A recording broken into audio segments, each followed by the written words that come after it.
amis, des copines, regarde. Quand il apprend, elle là, elle se colle. Gloire à Jésus. Amen. On va commencer notre deuxième séance de formation. Amen. On va prier. Seigneur, nous te disons merci pour ce break que nous avons eu. Nous voulons continuer. Tu as dit tout passera, mais ta parole ne passera jamais. Édifie-nous, parle-nous, instruis-nous pour ta gloire, au nom de Jésus. Amen. Amen. Que Dieu soit loué. J'ai dit shalom à tous nos bien-aimés qui vont nous suivre dans le média, Facebook, YouTube. Que le Seigneur vous bénisse. Nous passons des moments de retraite, des moments d'intimité avec le Seigneur. Nous avons voulu partager avec vous. Nous savons que ça va aussi vous aider. Peut-être que vous avez eu envie d'être là, mais vous n'avez pas pu. De loin, vous pouvez aussi être édifié par ce moment de partage. Amen. Amen. Donc là, nous allons parler sur un thème. C'est vrai, le thème de notre retraite, c'était à la rencontre de l'époux. Et on avait, nous, les intervenants, on avait la liberté de mettre des sous-thèmes. Donc voilà. Et moi, mon sous-thème, je l'ai intitulé Une vie de mise à part. Une vie de mise à part pour rencontrer l'époux. Amen. Maman, si tu veux commencer dans cette... Une vie de mise à part pour rencontrer l'époux. Amen. Voilà. Et mon texte de base, nous allons lire dans le livre de Genèse. Genèse chapitre 2, versets 21 à 25.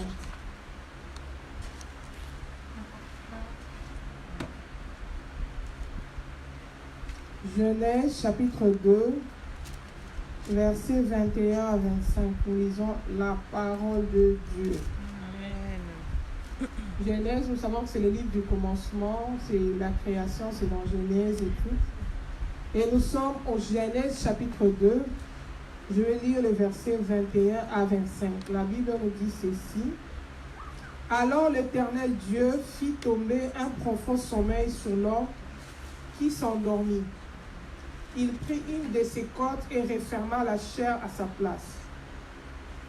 L'Éternel Dieu forma une femme de la côte qu'il avait prise à l'homme et il l'emmena vers l'homme. J'ai dit 23, et l'homme dit, cette fois c'est l'os de mes os, la chair de ma chair, c'est elle qu'on appellera femme, car elle a été prise de l'homme. C'est pourquoi l'homme quittera son père et sa mère et s'attachera à sa femme, et ils deviendront une seule chair. 25, l'homme et sa femme étaient tous deux nus et n'en avaient pas honte. Ça c'est le mystère du mariage. Et la Bible compare notre relation avec Dieu. La relation de l'Église avec Dieu est comparable à la relation du mariage. Quand j'ai préparé ces thèmes, j'ai dit, Seigneur, je vais parler de quoi à tes enfants? Le Seigneur m'a amené dans ce thème. Il m'a parlé de la vie de mise à part pour rencontrer l'époux. Ici, c'est Ève qui est la femme qui est l'image de l'Église. La femme qui est l'image de l'Église. On nous montre comment Dieu a formé la femme. La Bible nous montre que Dieu a pris l'homme. Dieu a d'abord pris l'homme. Il a fait tomber un profond sommeil sur l'homme. L'homme s'est endormi. Ça veut dire que quand Dieu formait la femme, l'homme n'était pas là, l'homme était inconscient. Il n'y avait pas, à cette époque, il n'y avait pas que l'homme, il y avait aussi les animaux. Il y avait tout existé déjà quand Dieu formait la femme. Mais Dieu n'a pas formé la femme dans la présence des animaux. Il l'a fait en secret, il l'a fait en aparté. La Bible dit, l'homme est endormi, et puis Dieu a pris une de ses côtes et il a refermé la chair sur la place. Mais le verset qui suit, le verset 22, Dieu forme une femme de la côte qu'il avait prise et puis il l'emmène vers l'homme. Ça veut dire quoi? Ça veut dire que la femme était formée pas dans la présence de l'homme. La femme, Dieu l'a formée à l'écart. Elle est sortie de l'homme, on a pris l'os de l'homme et on est parti le former à l'écart. C'est quand elle était prête que Dieu l'a emmenée vers l'homme. Il y a une marche à faire pour qu'elle vienne rencontrer son mari, son époux qui est Adam. Adam, c'est l'image de Jésus-Christ qui va rencontrer son église. L'église qui doit être enlevée. De la même manière, on dit que l'homme quittera son père et sa mère et s'attachera à sa femme. Ça veut dire qu'il y a un lieu de rencontre. L'homme n'est pas là où il a l'habitude d'être. Il a quitté pour venir vers sa femme.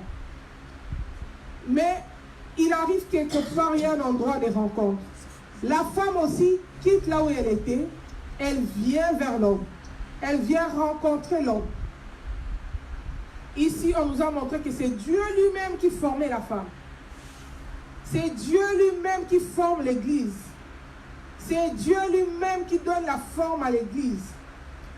Il nous prépare au travers du Saint-Esprit. Et c'est le Saint-Esprit qui va nous emmener à la rencontre de Christ. Alléluia. La Bible dit, à un signal de l'archange, au son de la trompette, l'église sera amenée pour rencontrer Jésus dans les airs. Jésus quitte les ciels, il vient dans les airs. Les lieux de rencontre, c'est les airs. Et nous allons être changés. Les vivants qui seront en Christ vont changer. Ils vont monter. Les morts en Christ vont ressusciter, ils vont monter. Nous allons rencontrer notre époux qui est Christ. Qui reviendra prendre son église. Qui reviendra enlever son église. Est-ce que jusque-là, je me fais comprendre? Amen. Gloire à Jésus. Amen. Mais ce qui m'importe ici, c'est les retraits. Donc Dieu pour former une femme, mais Dieu pouvait aussi prendre la côte et former seulement là où l'homme était là. Alléluia. Amen. Mais Dieu s'est retiré. Amen. Il est parti les former en secret pour l'amener après, le présenter à son mari. Bien-aimé, les choses du royaume, pour hériter le royaume de Dieu, tu dois mener une vie de mise à part. Amen. Beaucoup de gens, ils ont du mal à faire de progrès avec le Seigneur, à se sanctifier, à se dépouiller, parce qu'ils ne veulent pas mener une vie de mise à part.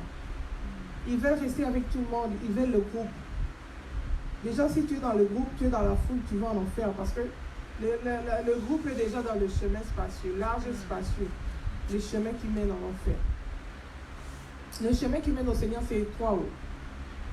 On est seul dans ce chemin-là, c'est tellement serré qu'on ne peut pas aller en groupe. On fait la file indienne. Alléluia. Amen. Et si tu regardes même quand Jésus est venu sur la terre pour former l'église, parce que le moment où on forme, ça prend du temps. Le temps de former et le temps de présenter. Même quand Jésus est arrivé, il a commencé à former l'église. L'église est sortie aussi de Jésus. La Bible dit que à la croix, on a percé les côtés. L'eau et le sang est sorti. C'est toujours la côte. L'église aussi est sortie de la côte de Christ. Mais elle était sortie où? À Golgotha. C'était pas dans la ville. C'était en dehors de la ville. C'était toujours dans le retrait. C'était pas dans la ville. Pourquoi on n'a pas crucifié Jésus à Golgotha? On l'a amené en dehors de la ville. On l'a amené à Golgotha. On ne l'a pas crucifié à Jérusalem. Il était obligé de porter la croix pendant longtemps pour aller en dehors de la ville. C'était prophétique. Alléluia. Amen. Et c'est là qu'on a trouvé les côtés, comme Dieu avait trouvé la côte d'Adam. L'eau et le sang est sorti. C'est la vie. Dans la vie, il y a l'eau, il y a le sang. Mais il manquait une chose, l'esprit. Parce que l'homme n'est pas que l'eau, n'est pas que le sang. Il est aussi l'esprit. Alléluia. Amen. On dit que quand Dieu avait formé l'homme de la poussière, c'était seulement, comment dire, il y avait une forme, il y avait la chair, il y avait tout ça. Mais pour que l'homme devienne vivant, Dieu avait soufflé dans l'homme. C'est pourquoi on dit en l'homme, en réalité dans l'homme, c'est l'esprit, le souffle du Dieu vivant. Alléluia. Amen. De même aussi, il fallait que la formation de l'église soit complète. L'esprit devait venir. Dieu devait encore souffler l'esprit. C'est pourquoi Jésus-Christ, quand il a rendu l'âme, après il est revenu à la vie, avant de monter au ciel, il a dit à ses disciples, nous sommes dans le livre des Actes des Apôtres, chapitre 1, il les a dit, ne vous éloignez pas encore de Jérusalem. Alléluia. Amen. Attendez l'Esprit. On ne va pas encore nous présenter à l'époux quand on n'est pas encore prêt. Il faut qu'on soit formé, qu'on mène une vie de retraite, une vie de mise à part, que le Seigneur achève notre formation, qu'on devienne solide, qu'on devienne parfait, parce que la Bible dit qu'il viendra enlever une église qui est sans tache, qui est sans ride. Alléluia. Amen. Le travail que Dieu fait au milieu de nous, c'est d'enlever les rides, d'enlever les tâches. Il nous enseigne, il nous lave par l'eau de sa parole, il nous délivre, comme nous dit la Bible dans Luc chapitre 1, verset 75. Luc chapitre 1, verset 75. Je veux que maman Angèle nous fasse la lecture.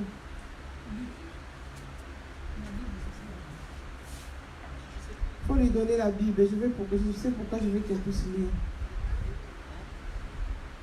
Qui n'a pas sa Bible ici? Où est ta Bible, ma soeur? Prends ta Bible, comme ça tu vas lire. C'est quoi qu'on va lire? Je dis Luc chapitre 1, verset 75. Les lunettes. Là, c'est mes lunettes.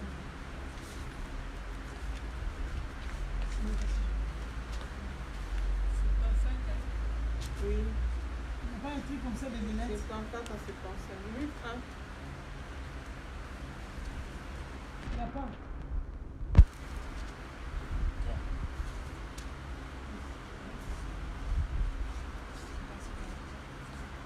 Luc 4. Luc 1, 54, 55. 70. Ah! 74. À 75. Les francophones, ils veulent 60. Luc chapitre 1, verset 74 à 75. Ok. J'espère que là, c'est maintenant clair pour tout le monde. Là. C'est bon. Lu au nom de Jésus. Amen. Luc, chapitre 1, 74 et 75. Puisqu'on a des Français. Qu'il nous accorderait, le temps de livrer de la main de nos ennemis. Nous les servirons sans crainte, en sainteté, en justice devant lui tous les jours de notre vie. Amen. Quelqu'un qui a une autre version peut nous lire? Une seconde.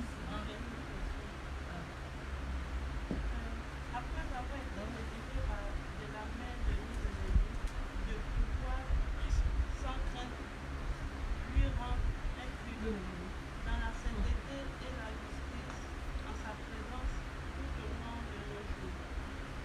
Amen. Sœur Jolie, une autre version. De nous permettre, après que nous soyons délivrés de la main de nos ennemis, Voilà. de le servir sans crainte, en marchant devant lui dans la sainteté et dans la justice pour les jours de notre vie. Amen. Donc ça veut dire que quand quelqu'un est délivré, il va marcher dans la sainteté. Quand quelqu'un n'est pas encore délivré, il y a d'autres personnes qui n'arrivent pas à marcher dans la sainteté à cause du manque de délivrance aussi. C'est pourquoi le Seigneur nous libère pour nous permettre de le servir et de marcher devant lui tous les jours de notre vie, dans la vie de sainteté. Alléluia. Parce qu'il y a des choses qui nous lient, il y a des choses qui nous suivent, qui nous empêchent de marcher dans la vie de sainteté. L'Église, je disais, elle a été faite à part, à l'écart. Jésus a mené une vie de mise à part. Quand il voulait partir, il faisait ses au revoir à ses disciples. Il leur disait, je vous envoie, allez, Il dit, mais ne vous éloignez pas encore. Attendez d'abord l'Esprit. Alléluia. Amen. La Bible dit, il leur disait, je vous ai enseigné beaucoup de choses que vous n'allez pas comprendre maintenant. Mais quand l'Esprit viendra, il vous enseignera toutes choses. Il vous conduira dans la vérité. Il y a une marche, il y a des étapes à franchir. Paul dit, quand j'étais enfant, je me comportais comme un enfant. Quand je grandis, le discernement vient aussi. Même Jésus, la Bible dit, l'enfant Jésus croissait en stature et en sagesse. Ça veut dire que dans la vie chrétienne, il y a cette croissance. C'est une marche avec le Seigneur. Et c'est une marche qui, des fois, devient même une course. Qui, des fois, devient même un combat. Alléluia. Amen. C'est pourquoi la Bible dit, courez de manière à remporter le prix. Amen. C'est toujours ça, cette marche qui devient des fois une course. Surtout quand autant nous sommes là, la marche commence à déjà devenir une course. Parce qu'il faut racheter le temps, il n'y a plus le temps. Alléluia. Amen. Et cette marche-là, c'est aussi un combat. Ça devient des fois aussi un combat parce que le diable est là, il ne nous laisse pas tranquilles. C'est pourquoi même Dieu nous délivre, parce qu'il sait qu'il y a les combats. C'est pourquoi Paul dit, moi donc je ne cours pas comme battant l'air. Hein? Il combat les bons combats pour remporter la victoire. Amen. Mais dans cette course-là, dans cette marche-là pour aller rencontrer notre époux Jésus qui va venir dans les airs, bien aimé, il y a des lignes de conduite à suivre. Il y a comment dire, il y a une manière de courir pour remporter la victoire. C'est pourquoi nous allons lire notre deuxième texte. Maman, tu vas nous faire la lecture.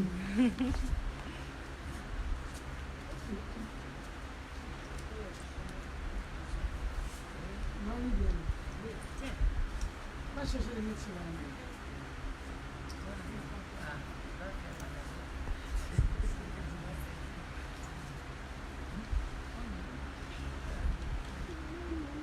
C'est où, maman?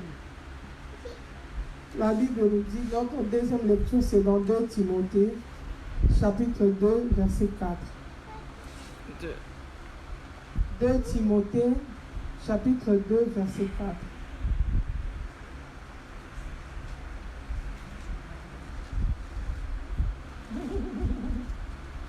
C'est seulement 4. Car je vous ai écrit dans une grande... Tu n'es pas dans la bonne adresse. Corinthiens. Ah. Je veux que tout le monde lise, comme ça personne ne va dormir. Si quelqu'un est dort, il va s'asseoir sur la chaise, Parce que sinon il moi, va réveillez-moi. risquer de se mettre Parce que debout. là, je commence à me désintéresser. 2 Timothée 2,4. Amen. Nul qui va à la guerre ne s'embarrasse des affaires de cette vie, Amen. Amen. afin qu'il plaise à celui qui l'a enrôlé pour la guerre. Amen. Maman Blandine, donne-nous ta version. Tu peux aussi la voir? Il n'est pas de soldat en campagne qui s'embarrasse des affaires de la vie, s'il veut plaire à celui qui l'a enrôlé. Maman, je lis. Il n'est pas de soldat qui s'embarrasse des affaires de la vie s'il veut plaire à celui qui l'a enrôlé. Voilà, nous sommes des soldats de Jésus. Alléluia. Amen.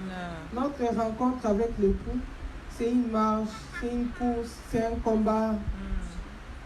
Et nous sommes des soldats de Jésus, nous sommes dans son armée. Amen. Mais pour plaire à la personne qui nous a enrôlés, qui est Dieu, on ne peut pas s'embarrasser des choses de la vie. Ça veut dire que je fais tout, mais je vais quand même au ciel. Non. S'il y a plusieurs chemins qui amènent à Rome, il y a un seul chemin qui mène au ciel. Amen. Le chemin étroit et resserré qui mène au ciel. Alléluia. Amen. Et ces chemins-là, on dit, on ne peut pas s'embarrasser des choses de la vie. On doit mener une vie de mise à part.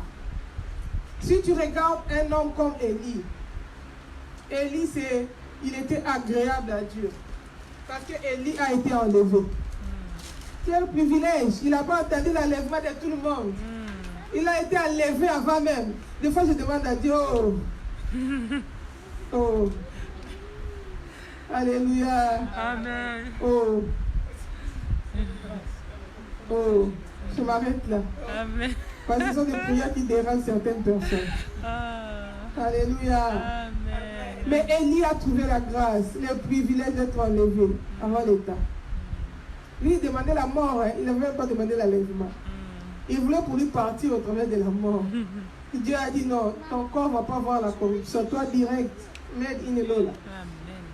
Alléluia. Amen. Mais c'est quoi la vie qu'Élie menait? Élie menait une vie de mise à part. Alléluia. Amen. Il arrivait aussi que Élie se présente devant les gens, mais il ne se présentait pas à tout moment. Il se présentait quand Dieu lui dit va, présente-toi devant un câble, il se présente. Alléluia. Amen. Parce que tous les gens qui étaient restés là, en train de s'embarrasser de toutes les choses, ils étaient corrompus, ils ont mangé à la table de Baal, et de Jézabel. Alléluia. Amen. Ils ont vécu la corruption.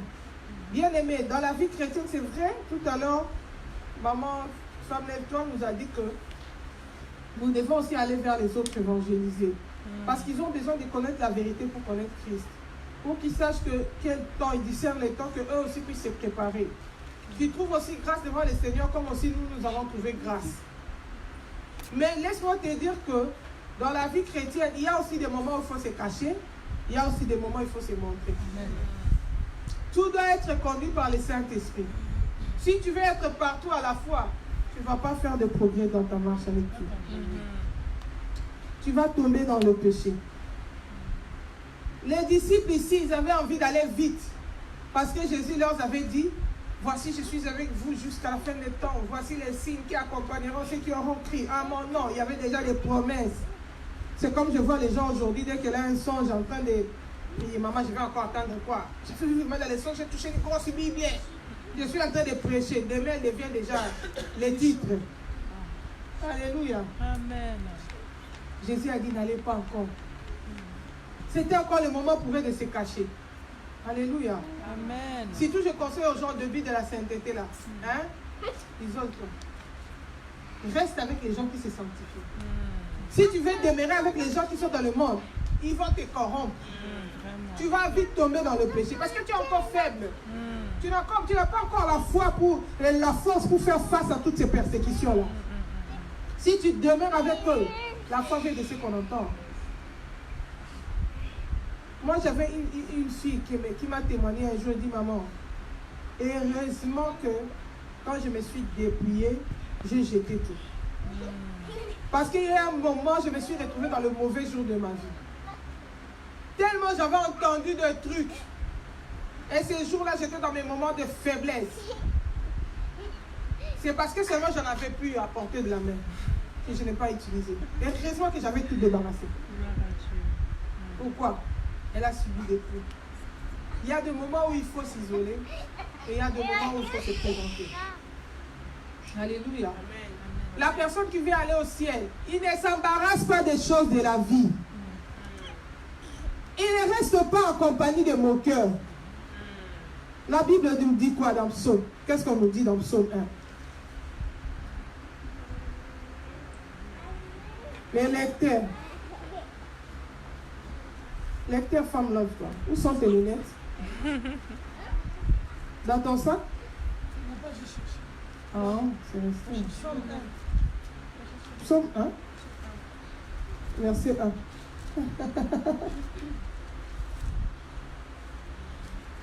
Je mets debout.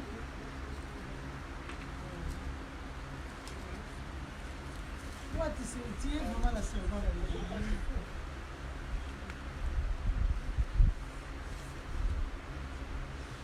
Celle qui est prête peut déjà commencer à lire. Elle va nous lire dans sa version, mais les autres versions peuvent déjà lire. Heureux qui ne suivent pas les conseils des gens sans foi ni loi, qui ne s'arrêtent pas sur le chemin de ceux qui se détournent de Dieu et qui ne s'assiedent pas avec ceux qui se moquent de tout. Ceux qui l'aiment. Ah, ça s'arrête là? Tu continues, attends. Je continue. Ceux qui l'aiment, au contraire, c'est l'enseignement du Seigneur. Ils le méditent jour et nuit. Amen. On me lise dans une autre version. Heureux l'homme qui ne marche pas selon le conseil des méchants, Mhm. qui ne s'arrête pas sur le chemin des pécheurs, Mhm. et qui ne s'assied pas sur le banc des moqueurs, Mhm. mais qui trouve son plaisir dans la loi de l'Éternel et qui médite sa loi de jour et nuit. Mhm. Amen. La version de femme, lève-toi. Bienheureux à l'homme qui ne vit point selon le conseil de méchants et qui ne s'arrête pas dans la voie de pécheurs et qui ne s'assit point au banc de moqueurs, mais qui prend plaisir à la loi de l'Éternel et qui médite jour et nuit à sa loi. Amen. Amen. Qui médite la parole de Dieu jour et nuit? David. C'est-à-dire, je m'explique, chaque jour, le matin, tu lis ta Bible, tu médites, tu as lu ton verset et tu médites sur ça. Tu fais ton travail, tu fais le ménage, tu penses à tes versets que tu as lus, ça tourne dans ta tête, le Saint-Esprit te souffle, il t'aide à comprendre. Les soirs encore avant de dormir, je ne sais à quel moment, tu prends encore ta Bible, tu lis encore, tu dors avec tu te réveilles avec la parole, tu dors avec la parole de Dieu. Je ne dis pas quand tu prêches, je parle de méditer. Parce que si je dis prêcher, les gens de la Ligue de prière vont dire, oui, nous, chaque 21h, on nous prêche. Qui médite? La question est, on parle de méditation, on a reçu beaucoup d'enseignements de la méditation. Je parle de la méditation de la parole de Dieu. Voilà. Mhm. Mais il y a des gens, il y a des enseignements, des gens qui ont enseigné comment méditer. Maintenant, moi la question est, peut-être que quelqu'un aussi a cette question-là ici, Mhm. comment méditer maintenant? Comment méditer la parole de Dieu? Voilà. La méditation de la parole. Quelqu'un aussi a cette question-là. Parce qu'on dit méditer, mais on ne sait pas. Voilà. Méditer la parole de Dieu, c'est C'est comment? comme si j'ai lu le cœur de quelqu'un. J'aime comme ça, quand vous partagez, je sens que tu es actif. Merci. Non, là, tu vas dormir. Parce que la manière que tu es déjà fatigué. Je suis déjà fatigué. Alors, si je change de position pour ne pas dormir. Gloire à Jésus. Même je dois bénéficier de ça. Gloire à Jésus. Ce n'est pas ma vie d'année. Je dois bénéficier de ça. Moi, je dois bénéficier plus de ça. La méditation, on dit comment on médite la parole de Dieu. La méditation de la parole de Dieu, ça commence par la lecture de la parole de Dieu. D'abord, tu lis la parole de Dieu. Quand tu as lu, tu ouvres par exemple ta Bible, tu lis un verset et tout. Ça dépend. Ça aussi, beaucoup de gens, ils suivent des programmes, des machins. Voilà. D'autres, ils ont un planning de toute l'année. Moi, je conseille pas ça. Je sais que c'est bien pour booster les gens, mais j'aime laisser la liberté au Saint-Esprit. Parce que, maman, excusez. Moi, personnellement, j'ai entendu dire qu'il faut, si tu veux méditer, mettre ton esprit, vider ton esprit. Wow. Non, Voilà. ça c'est la méditation du New Age. Faut jamais vider Oui, l'esprit. c'est ça, c'est ce que j'ai en train de dire. Peut-être une de nous a déjà écouté ça. Il faut vider ton esprit pour que quand tu vas commencer à méditer, que le Seigneur puisse te parler des choses comme ça. Non, c'est les Alors, démons si qui c'est- parlent. Peut-être une de nous ici a déjà écouté ça. Voilà. Mamie, dernier temps, tu n'as pas écouté ça. Vider ton esprit pour bien méditer. Ah, voilà. Voilà. Non, ça c'est satanique. On dit en fonction des esprits, en fait, ils disent, mais il faut te connecter seulement à la parole. Après, on ne peut pas méditer. Quand tu penses, par exemple, tu as les soucis, tu penses, tu ne seras pas connecté. Moi, je pense que dans le sens où ils disent vider l'esprit, c'est-à-dire que Non. ça, tout pour être concentré à l'esprit. Et quand c'est comme c'est le Seigneur même qui te vide l'esprit pendant que tu es en train de méditer. Il ne faut pas te l'expliquer. Il ne vide pas Non, l'esprit. c'est-à-dire que pendant que tu es en train de méditer, tu sens comment il souffle en toi et ça fait sortir les trucs de toi. Il te vide, il te nettoie. Ça, c'est autre chose que de parler. Vider l'esprit, c'est-à-dire qu'il fait abstraction à toute chose. Tu comprends? Maintenant, ça, quand tu vides quelque chose, tu dois le remplacer par un autre. Et si tu chasses ton esprit? Et toi, quand tu chasses ton esprit, quel esprit va entrer? Maman, j'aime. Parce que c'est pas biblique. Le fait de vider son esprit, c'est pas dans la parole de Dieu, c'est pas biblique. Ça veut dire que tu obéis aux démons. Donc, c'est pas le Saint-Esprit qui va rentrer. Est-ce qu'on se comprend? On médite la parole de Dieu comment? Oh. Comment on médite la parole de Dieu? On médite la parole de Dieu. Prends à manger. On médite la parole de Dieu en faisant la lecture. D'abord, un chrétien, avant de méditer la parole de Dieu, la Bible dit tout ce que nous faisons, nous devons le faire au nom de Jésus. Tu pries, tu prends ta Bible, tu dis Seigneur, je te recommande ce moment de méditation, conduis-moi dans ma méditation, dans ma lecture de la parole de Dieu. Ouvre-moi l'intelligence pour que je puisse comprendre ce que je veux lire. Tu pries, amen, tu prends ta Bible, tu ouvres, tu lis. Non, je prêche. Tu lui dis, tu peux lui parler longtemps. Donc tu ouvres la Bible, tu fais la lecture. La méditation commence par la lecture de la parole de Dieu. Après avoir lu le verset, ça dépend, peut-être que le Seigneur t'a conduit à lire une histoire, peut-être le Seigneur t'a conduit à lire un petit texte, parce que d'autres ce sont les histoires, peut-être c'est un seul verset, peut-être c'est quelques versets. Tu finis, tu fermes ta Bible, et puis tu commences maintenant, tu commences à réfléchir sur ce que tu as lu. Tu essayes de comprendre. C'est ça qu'on appelle méditer. C'est pas ouvrir si c'est l'esprit ou quoi. Tu vois, ça t'accompagne. C'est comme, je vais vous donner un exemple. C'est comme tu te réveilles le matin, tu as chanté un cantique, tu as écouté beaucoup un cantique. Hein? Par exemple à la radio ou tu as mis un cantique, tu as écouté beaucoup ces cantiques. Maintenant tu travailles, tu fais les ménages, tu entends ces cantiques-là chanter en toi. Ça chante dans ton cœur parce que tu as écouté ça, c'est déjà une sémence. C'est comme ça aussi avec la parole de Dieu. Tu as déjà lu la Bible, tu as fini, là tu es dans autre chose, mais tu sens que tu réfléchis là-dessus, ça vient, tu te disposes. Et le Seigneur peut t'expliquer. Tu vois, tu commences à comprendre, c'est pourquoi la Bible dit ça. Ah, donc c'était ça. Ça vient comme ça, par la liberté du Saint-Esprit. Mais là, tu n'es toujours plus devant ta Bible, mais tu fais peut-être autre chose. C'est un verset qui t'a accompagné pour la journée. C'est un verset qui t'accompagne pour la journée.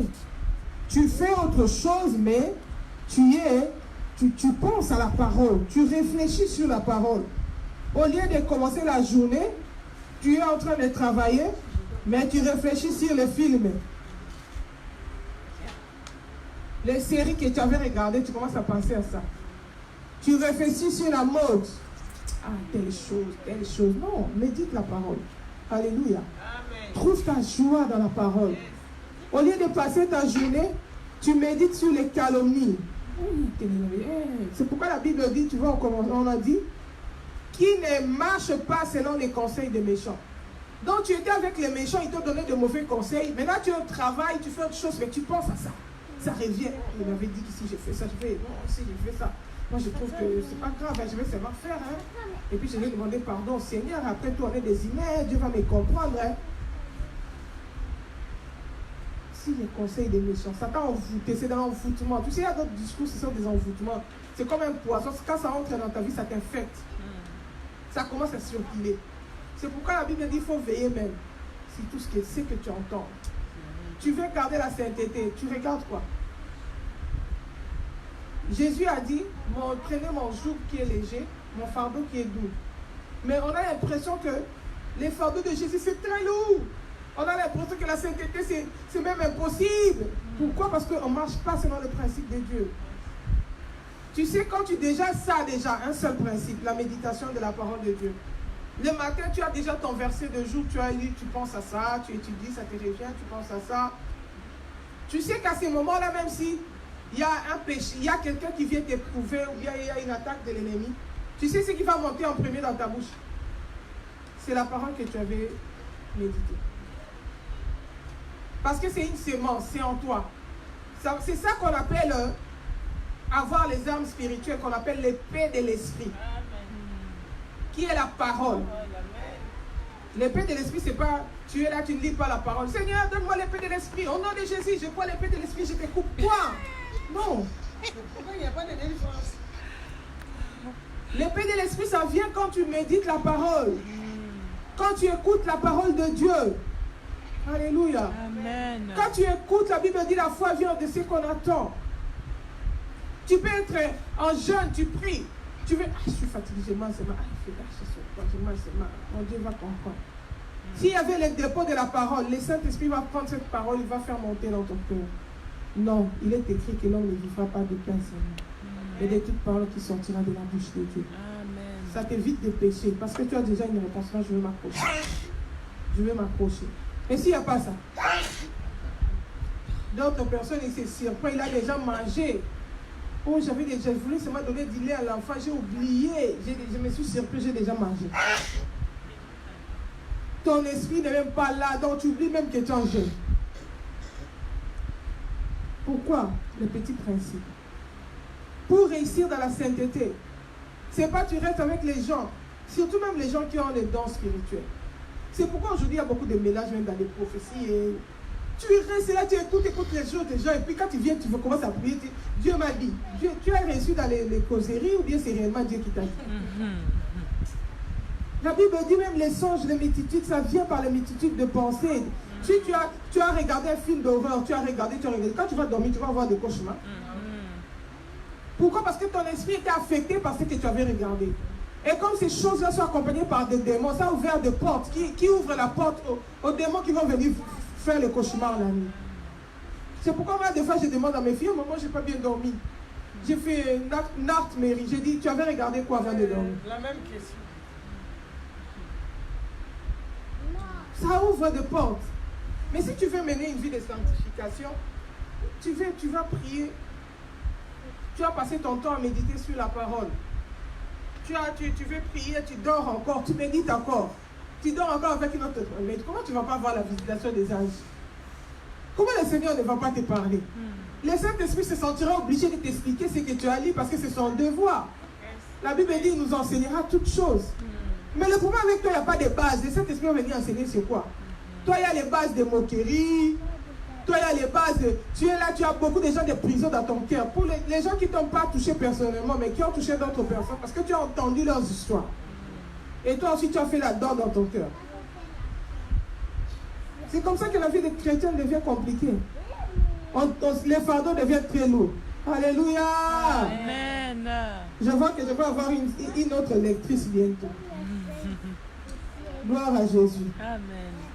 On va regarder un peu la vie de Samuel. Il y a une question. Oui, je voulais demander, quelle est la différence entre sonder les Écritures et méditer les Écritures? Je souhaiterais ceci pour qu'on évolue, pour qu'on ne fasse pas un live qui est trop long. Je continue avec la parole. Tu notes ta question à côté. À la fin, quand on aura coupé ça, on aura le temps de faire notre partage. On aura le temps de parler, de répondre à toutes les questions. Ça va? Donc, voilà. C'est comme ça que je disais, si on regarde la vie de Samuel, Samuel c'était un homme de la même nature que nous. La Bible nous montre comment Samuel était. La Bible dit que Samuel, d'abord c'était un enfant qui avait grandi dans le temple. Il menait déjà une vie de mise à part. Alléluia. Amen. Samuel habitait à Silo. Il était là-bas à Rama, à Silo là-bas. Il demeurait dans la présence de Dieu.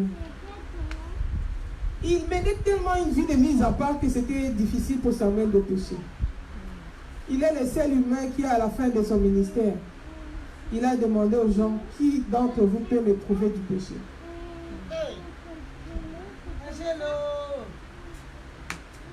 Qui d'entre vous, il n'y avait personne pour dire, soit tu avais péché tel jour, tu avais fait ça. Mais c'était un homme. Pourquoi? La discipline. Tu veux aller au ciel. Ne cherche pas les groupes. Les groupes amènent les gens en enfer. Apprends à rester seul avec Jésus. Amen. C'est là que tu vas bien découvrir le secret de Jésus. Tu vas découvrir comment c'est délicieux la présence de Dieu dans la vie d'une personne. Amen. Au temps où nous sommes, c'est le temps où nous devons sortir de la distraction. C'est pourquoi la Bible dit, entre dans ta chambre, ferme la porte. Si tu veux prier ton Père, qui est dans les secrets, entre dans ta chambre, ferme la porte. Ton Dieu qui est dans les secrets va t'écouter. Ça veut dire, sors un peu de la distraction. Alléluia. Beaucoup de gens, moi je connais des gens qui ont eu même des révélations sur le dépouillement, mais n'arrivent pas à se dépouiller à cause des groupes. Surtout les gens qui ont beaucoup de groupes. C'est difficile. Hein? Tu sais, quand tu montes sur la montagne, il faut se décharger. Parce que monter en hauteur, c'est difficile. Le poids, ça fait mal aux pieds. Si tu as une charge qui est lourde, tu ne sauras pas monter. C'est la même chose quand on va vers Dieu, quand on veut aller au ciel. On doit s'affectionner aux choses du ciel. Il y a des choses qu'on doit laisser tomber. Il y a certaines amies avec qui tu dois te séparer. Parce que si tu veux et le ciel et cet ami-là, tu n'iras pas au ciel. Cet ami-là va te faire manquer le ciel. Nous allons encore lire la parole de Dieu, notre lectrice. 1 Corinthiens chapitre 15, verset 33.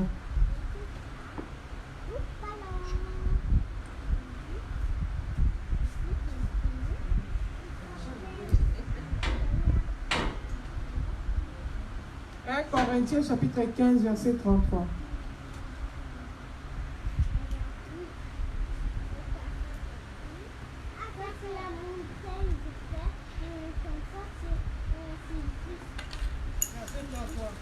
Ne soyez point séduits.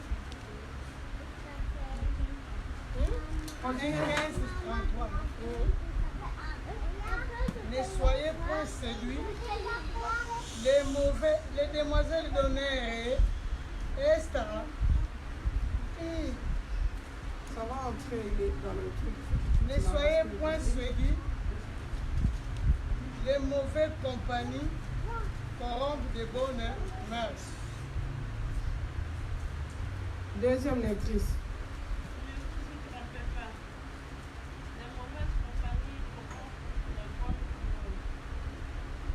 Troisième lectrice. Ne vous y trompez pas. Les mauvaises compagnies sont la ruine d'une bonne conduite. Alléluia. Maman Bénédicte, chez toi, c'est écrit quoi? Ne vous trompez pas. Les mauvaises compagnies corrompent de bonnes mœurs. Amen. Je veux que chacun souligne ça dans sa Bible. Ne crois pas, toi tu es super fort que Jésus. Donc même si j'ai des amis gays, même si j'ai des amis, moi je vais, c'est pas eux qui vont me convertir, c'est moi qui vais les convertir. C'est eux qui vont te convertir. Il faut fuir. La Bible dit sortez du milieu d'eux. Tu veux marcher dans la sainteté, tu veux aller au ciel. Mène une vie de mise à part. Il faut choisir avec qui tu vas demeurer. Même les disciples, ils étaient dans la chambre haute. Vous êtes là? Ils étaient dans la chambre haute. La Bible dit, ils persévéraient chaque jour. Ça, c'est dans Acte 2. Est-ce qu'on peut nous lire ça? Acte 2.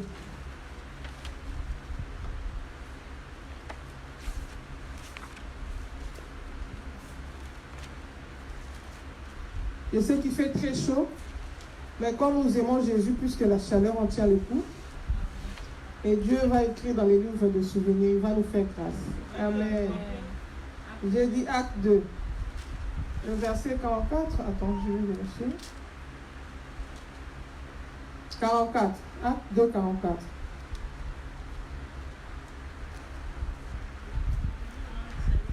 Oui.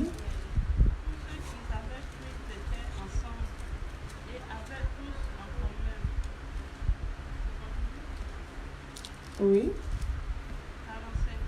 Ils vendaient leurs biens et leurs possessions et ils en partageaient le produit entre Continue. Car ainsi, chaque jour, avec persévérance, ils étaient au temple d'un commun accord. Ils rompaient le pain dans les maisons et prenaient leur nourriture avec allégresse et simplicité de cœur. Ils louaient Dieu et obtenaient la faveur de tout le peuple. Et le Seigneur ajoutait chaque jour à l'église ceux qui étaient sauvés. Vous voyez la vie de l'église, la vraie église, la première église, quand l'église a commencé les jours de la Pentecôte. Nous voyons la conduite de l'église. Quelqu'un peut lire, Sœur Irène, lit le verset 42 et 41 à 42. Je lis au nom de Jésus. Mhm. Ceux qui acceptèrent sa parole furent baptisés, et en ce jour-là, le nombre des disciples augmenta d'environ 3000 âmes. 42. Ils persévéraient dans l'enseignement des apôtres, dans la communion fraternelle, dans la fraction du pain et dans la prière. Voilà. Il persévérait dans quoi? Dans l'enseignement, La parole de Dieu. Dans quoi dans la encore? communion fraternelle, Mhm. Et quoi encore? dans la fraction du pain et dans la prière. Le secret des premiers chrétiens. Vous voyez pourquoi ils étaient forts dans leur foi? Ils persévéraient dans les enseignements. Il y a un moment où il faut se cacher. Il faut mener une vie de mise à part pour que tu grandisses dans ta foi. Mais n'empêche que pendant ce moment, le Saint-Esprit peut te dire, va parler. Vous savez, même pour évangéliser, il faut que ça soit poussé par le Saint-Esprit. Les disciples, ils évangélisaient poussés par le Saint-Esprit. Il y avait déjà l'ordre, Jésus avait dit, allez et faites de toutes les nations mes disciples. Mais quand il les faisait, c'était poussé par le Saint-Esprit. Tu vas voir dans la Bible, Paul dit, on priait Dieu pour qu'on aille à Troas. Et l'Esprit nous empêcha. L'Esprit nous dit, il vit en vision un Macédonien qui disait, il leur demandait qu'on vienne le prêter secours. Ils ont discerné, ils ont compris que Dieu voulait qu'ils aillent prêcher là-bas. Ils étaient toujours guidés par le Saint-Esprit. Tu vas voir Philippe dans sa marche. La Bible dit que le Saint-Esprit dit à Philippe, approche-toi de ces champs. Pour que Philippe aille évangéliser les Niques éthiopiens, il était poussé par le Saint-Esprit. Si nous nous laissons guider par le Saint-Esprit, nous n'allons pas gaspiller le temps. Nous allons faire exactement ce que le Seigneur attend de nous. Parce que dans ce monde, il y a aussi des fils de perdition. Il y a aussi des vrais brebis du Seigneur. Il y a aussi des loups. Il y a aussi des boucs. Parmi les loups, il y a les démons en chair. Les démons ne vont jamais se repentir. Parmi aussi les agneaux là, il y a aussi des loups qui étaient morts là. Je crois que c'est l'agneau. Les brebis. Les brebis là. Donc ça veut dire que nous avons besoin du Saint-Esprit dans tous les côtés. C'est comme si on te met dans un endroit que tu ne maîtrises pas. Tu as besoin d'un guide. Le monde, ça peut t'amener en enfer. Sur la terre, nous avons besoin d'un guide qui est le Saint-Esprit. C'est lui qui peut nous montrer la voie à suivre. C'est lui qui connaît, qui maîtrise mieux. C'est comme la femme, elle n'est pas allée de lui-même vers l'homme. La femme ne savait pas où l'homme était. C'est Dieu qui l'a amené. Il a touché à la main, il l'a amené vers l'homme. Alléluia. De même, Jésus n'est plus physiquement, mais il nous a laissé le Saint-Esprit. C'est le Saint-Esprit qui nous prépare, qui nous amène vers notre époux. Jésus-Christ qui vient. Et il est fait au travers de quoi? La Bible dit, il persévérait dans les prières. Aujourd'hui, les enfants de Dieu, il n'a pas le temps de lire la parole. Il n'a pas le temps de prier. Mais il a le temps de rester devant Internet. Les débats, là-bas, on a dit quoi? Le machin là, lui, il a fait quoi, les machins là? Il paraît que, tu sais pas, maintenant, il y a polémique. Fais un exercice. Quand la journée finit, tu regardes un peu sur 24 heures, comment tu as utilisé ton temps? Combien de temps tu es resté devant le net? Et quand tu étais devant le net, là, combien de temps tu as donné au Seigneur? C'est pourquoi nous sommes faibles aujourd'hui spirituellement. Nous voulons faire des exploits, mais sans marcher dans le principe des exploits. sans craindre Dieu. Nous devons marcher comme le Seigneur veut que nous puissions marcher. Alléluia. Amen. C'est tout à fait normal que nous sommes devenus des chrétiens faibles et sans puissance. Tu as pris combien de temps dans la prière? J'étais pressé, j'avais pas le temps. Mais tu as pris combien de temps dans le téléphone? D'autres gens, quand ils reviennent du travail, ils déposent seulement là, Facebook. C'est quoi là-bas? D'autres, c'est le téléphone. Les cailloux, vraiment, le stress, ou c'est le week-end. Le caillou, tu n'as pas le temps de gêner, tu es faible, mais le week-end, tu fais quoi? Tu ne travailles pas. Mais le week-end, tu peux prendre ton samedi dans la présence de Dieu. Samedi pour Jésus. Ton rendez-vous avec Jésus toi-même, dans l'intimité avec Christ. Là où tu n'es pas pressé, on ne regarde pas l'heure du travail, tout ça, tu as tout ton temps. Si je dis ici, surtout nous les femmes, c'est toujours samedi ménage. Samedi course, mais samedi avec Jésus. Alléluia. Amen. C'est pourquoi nous sommes plus fortes spirituellement. Parce que nous ne construisons pas des vies bâties selon le principe de Dieu. Dans l'intimité avec le Seigneur. Bien aimé, l'intimité avec Dieu. C'est délicieux. Amen. C'est trop bon. Si tu goûtes Jésus, qu'est-ce que tu vas alors encore chercher dans le monde? C'est ça.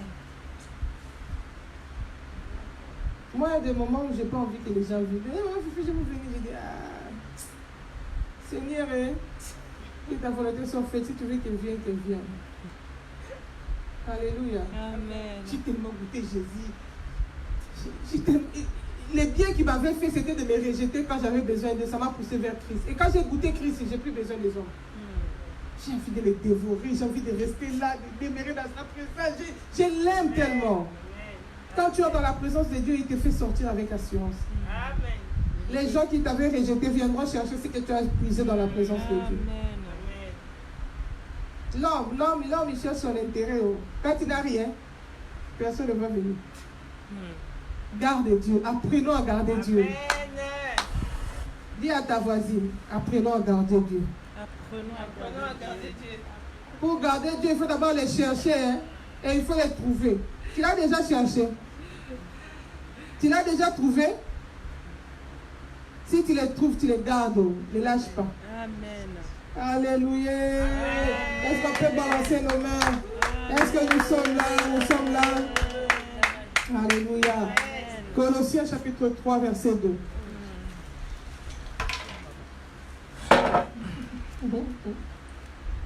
Colossiens chapitre 3, verset 2.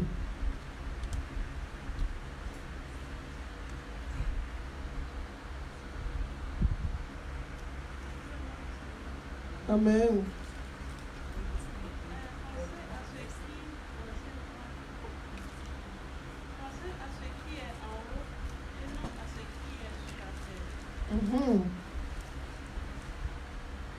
Pensez aux choses qui sont en haut et non point à celles qui sont sur la terre. Attendez un peu, mais je vais Colossiens 3, verset 2 et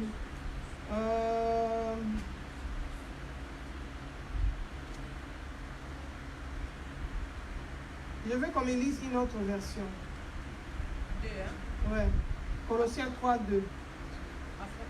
Voilà. Affachez-vous aux choses d'en haut et non à celles qui sont sur la terre. Car vous êtes morts.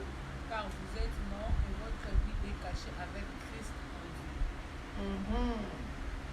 Il y a une autre version où on dit affectionnez-vous aux choses du ciel. Alléluia. Amen. Femme, lève-toi, lis-nous ta version. Car vous êtes morts et votre vie est cachée avec Christ en Dieu. 2. Non, le chapitre 2. Non, verset 2. Tu as lu verset 3. Lis maintenant 2. Oui, répète. Pensez aux choses qui sont en haut et non point à celles qui sont en bas. Sur la terre en bas. Si je te pose la question, comment tu passes ta journée, tu penses à quoi? À ce nouveau sac-là qui est sorti, dernier cri? Ou tu penses aux choses du ciel? Si quelqu'un vient dans ta maison, tu sais, Internet, toi, oh, arrête-toi. On ne peut pas parler des choses du ciel. Quelqu'un, quand il te prend au téléphone seulement, il faut faire attention. Le temps où nous sommes, il y a des gens qui dépouillent les gens de l'onction. Avoir l'onction, ce n'est pas facile. Hein? Lire la parole et prier, méditer. Les appels de gens. Tu as déjà eu ta dose, ton onction a augmenté. Tu sais, acquérir c'est difficile, mais perdre c'est facile. Hein? Une seconde. En une seconde, ça peut partir. Les gens là qui t'appellent dans le téléphone, quand il finit, tu veux entrer dans la présence de Dieu, tu n'arrives plus à te concentrer. Comment il peut dire ça? Hey! Quelqu'un, quand il t'appelle seulement après, tu as des palpitations, tu ne sais plus te concentrer. Il faut arrêter de parler avec une telle personne. Il faut travailler pour son salut. La Bible nous dit que quand les vierges folles sont venues demander de l'huile aux vierges sages, ils ont dit, laissez-nous avec notre huile. Allez vous acheter chez ceux qui en vendent. Parce que s'ils les avaient donné l'huile, pour eux aussi ça allait finir et qui allait raconter. Mais ils n'allaient aussi pas rencontrer le bout. Alléluia. Ils ont veillé sur leur huile. Garde ton onction. Tu sais, Ève, s'il n'avait pas prêté l'oreille au diable, au serpent, elle n'allait pas tomber dans les péchés. Hein. Depuis tout ce temps-là, elle craignait pour elle Dieu. Hein. Il y a seulement des gens comme ça, quand ils te parlent, toutes les promesses de Dieu, c'est devenu comme flou dans ta tête. Tu manques directement l'assurance. La confiance envers Dieu, tu perds directement et tu tombes dans le piège. Surtout les gens qui viennent avec les expériences. Toi, tu sais, moi, j'ai fait autant de temps dans la foi. Moi j'ai reçu Jésus depuis 10 ans. Tu sais ce que moi j'ai déjà fait? Dis-lui, hein, la Bible dit mieux vaut la fin d'une chose que son commencement. Tu avais peut-être bien commencé, ta fin c'est quoi? C'est comme ça que le jeune prophète est tombé dans le piège parce que celui qui était venu l'aborder, c'était un prophète, hein? Un soi-disant vieux prophète qui avait beaucoup plus d'expérience mais qui n'avait pas de sanctification. Qui ne marchait plus avec Dieu. Un prophète qui fait sortir le mensonge dans sa bouche. Dieu m'a dit que tu manges chez moi, ça ne va rien me faire. Comment toi, un prophète, il ment les gens? Aujourd'hui, il y a beaucoup de ces genres de serviteurs maintenant, là, qui vivent dans les mensonges. Ils vont là-bas, ils disent autre chose. Des serviteurs de Dieu qui sont devenus des politiciens. Qui dirigent les gens avec les stratégies mondaines. Ils aiment leur stature, leur position plus que Dieu.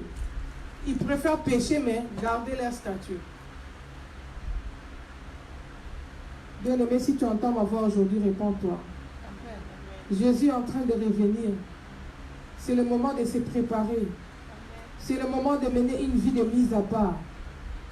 Si le Seigneur te donne même des amis, même des sœurs avec qui vous persévérez, gloire à Dieu. Amen. Ce n'est pas le moment de chercher la foule.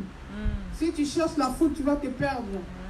Daniel avait ses compagnons de destinée, ils étaient seulement 3. Et il persévérait à 4. Quand ils étaient à Babylone, il y avait beaucoup de Juifs. Hein.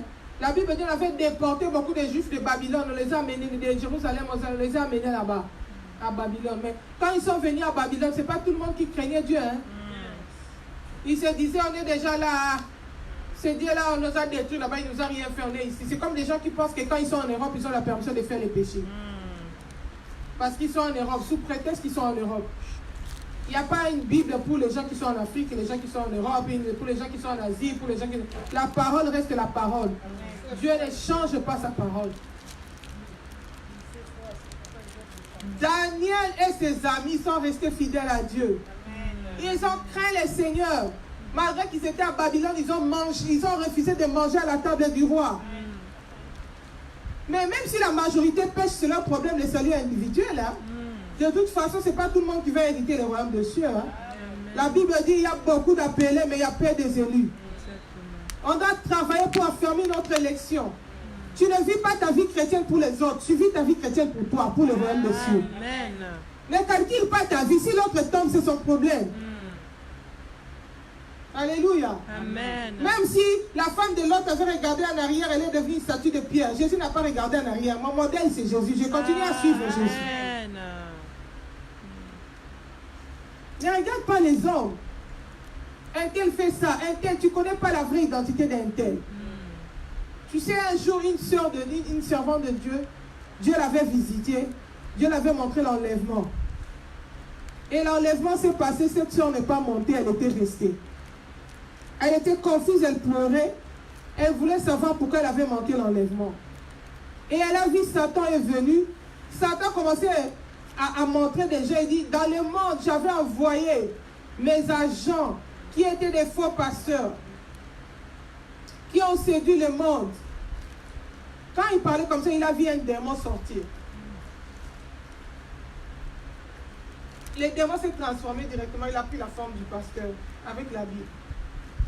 Donc, il voyait que c'était un pasteur qui prêchait, or que c'était un démon, c'était un agent du diable, qui est venu faire la mission de son père. Mais toi, si tu es là d'Internet, tu vois, scandale! Tel pasteur a fait ceci.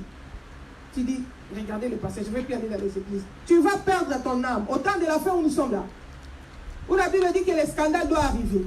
Mais il va en avoir beaucoup. N'attache pas ta foi sur les hommes. Connais les dieux que tu sers. Cherche Dieu dans les secrets. La Bible dit, si tu les cherches, tu vas les trouver. Il va se révéler dans ta vie. Il va te conduire. Même si tu n'as pas beaucoup de connaissances. Mais le Saint-Esprit va te guider dans ta marche chrétienne. Alléluia. Aujourd'hui, je peux prêcher sur le dépouillement. Je peux prêcher sur la repentance. Mais à l'époque, je ne connaissais pas tous ces versets-là. Mais le Saint-Esprit m'empêchait de faire certaines choses. Et j'obéissais d'office. C'est après que j'ai compris que c'était des richesses. Il me fallait aussi la connaissance. Parce que quand le diable est venu me séduire, si j'avais la parole, j'allais dire non, il est aussi écrit. Alléluia. Amen. Mais au moins, ça m'avait épargné. Bien aimé, le Saint-Esprit, c'est un bon ami. Amen. Tu as combien d'amis charnels? Est-ce que le Saint-Esprit fait parmi, il est dans la liste de tes amis? Ne dis pas pour me faire plaisir. Parce que tu sais comment on traite un ami. Si le Saint-Esprit est ton ami, tu le seras. Recherche l'intimité avec le Saint-Esprit. Ne parle pas aux hommes avant d'avoir parlé à Dieu. Alléluia. Amen. Moi-même, quand j'étais étudiant, j'avais une discipline. Avant de lire mes notes, je dois d'abord lire la parole. Comme hey, j'ai les devoirs, je dois faire. Je ne sais pas encore lire la parole. Je suis obligée. Je dois chercher premièrement les royaumes des cieux. Amen. Ça m'aide dans ma marche chrétienne. Mets des disciplines dans ta vie. Le diable ne te fera pas des cadeaux. Oh, je vais prier je vais prier seulement le soir. Je vais prier, bon, à chaque 22 heures, je vais prier. Si le diable maîtrise déjà tes programmes, c'est fini. La sœur Esther nous a dit, tu travailles toute la journée, travaille. D'autres choses, ce n'est pas des démons. Vous voyez combien d'heures? La fatigue. Elle a trop donné. C'est pourquoi si tu fais comme ça, toute la journée, tu travailles. Maman Fifi, elle somnolait hier aussi.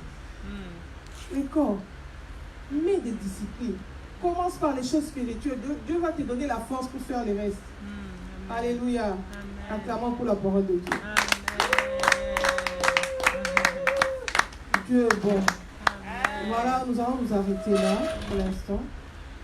On va prendre un petit dose. On ne va pas prendre tout à la fois, sinon on va faire les digestions. On prend petit. La leçon de tout à l'heure, c'était quoi? Mener une vie de mise à part. On ne peut pas réussir dans sa marche avec Dieu, aller à la rencontre de Christ, si tu ne mets pas de côté certaines choses. Si tu veux mener la vie de tout le monde, apprends à te réjouir de la présence de Dieu. À rechercher la présence de Dieu, ça va faire de toi une personne équilibrée. Disciplinée, même dans le couple. Si tu as déjà Jésus, il va te donner l'équilibre que tu vas porter dans le foyer. Mais si tu n'as pas, tu vas créer encore des problèmes. Le mari vient chercher le bonheur. Toi, la femme aussi, tu n'as pas de bonheur à donner. Pourquoi? Parce que tu n'as pas Jésus. C'est Jésus qui donne le bonheur. Alléluia. Amen. La Bible dit la femme sage bâtit sa maison. Amen. Que Dieu nous fasse grâce. Que nous puissions un peu sortir de la distraction. Que nous puissions un peu quitter les groupes, les habitudes, les amis. Alléluia. Amen. Et on va se moquer de toi. Toi, cher. Si tu as honte de Christ, Christ aussi aura honte de toi. Ce sont des mystères. Il ne faut pas avoir honte de Jésus. Devant Jésus, on est à nu pour découvert. Alléluia. Amen. Rien n'est caché, Dieu voit tout. De la même manière, la Bible dit que l'homme et la femme étaient tous deux nus. Ils n'avaient pas honte. De la même manière, Dieu s'est révélé en nous. Et nous aussi, notre vie à nu découvert devant les seigneurs. Tu vas lui cacher quoi? Dis-lui même tes faiblesses. Ces péchés-là que tu n'arrives pas à abandonner. Dis-lui, Seigneur, je n'arrive pas à laisser la colère. Seigneur, délivre-moi de la colère. Seigneur, des fois, c'est des conséquences de beaucoup de choses. D'un parcours. Mais il n'y a que Jésus qui peut réparer ça. On l'appelle le réparateur de brèches. Mais il faut porter à l'autel tes problèmes devant le Seigneur. Il faut répandre ton âme devant le Seigneur. Sois nu devant le Seigneur. Ne lui cache rien. Dis-lui tout. C'est comme ça même qu'il va devenir ton intime, ton ami. Tu apprends à lui dire tout. Il n'y a pas de secret entre toi et Dieu. Alléluia. Amen. Dieu soit loué. Que le Seigneur bénisse sa parole. Que le Seigneur bénisse tous nos bien-aimés qui nous ont suivis sur le net. Que la gloire lui revienne. Voilà, nous allons nous arrêter là pour cette partie. Nous, en retraite, on continue. On aura l'occasion de nous retrouver encore dans le live plus tard. Que le Seigneur vous bénisse. Shalom, shalom, shalom, shalom.